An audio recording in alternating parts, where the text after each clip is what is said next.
Hello বন্ধুরা, এখানে দেখো আমের আচার বানানোর জন্য মা আম কেটে নিয়েছে। এখানে লবণ দিয়েছে আর হলুদ দিয়েছে, আর দিচ্ছে কাশ্মীরি লঙ্কা গুঁড়ো।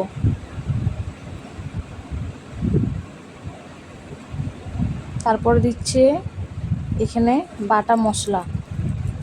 এর মধ্যে আছে ধনে, গোটা জিরে, শুকনো লঙ্কা, সর্ষে, সব এগুলো কাঁচাই মানে বেটেছে, ভাজেনি। এরপর ভালোভাবে মাখিয়ে নেবে।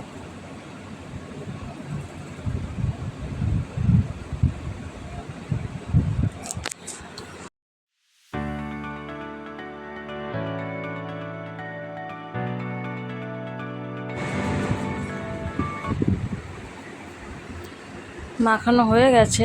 এরপর গরম তেল দেবে এর মধ্যে।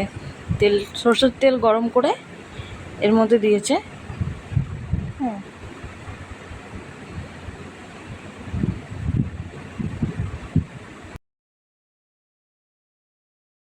এরপরে দেখো একটা বয়মের মধ্যে ওটা রেখে দিল।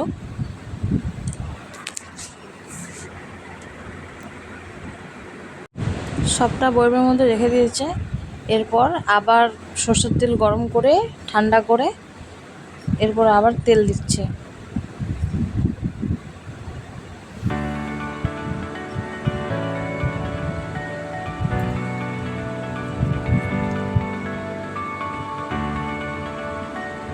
দেখো তেল দেওয়া হয়ে গেছে।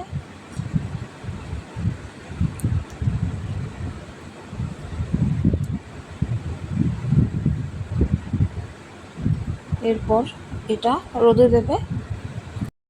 দেখো 3-4 দিন রোদে দেওয়ার পর আচারটা এরকম হয়েছে। এরপর আচার আমাদের পুরোপুরি তৈরি।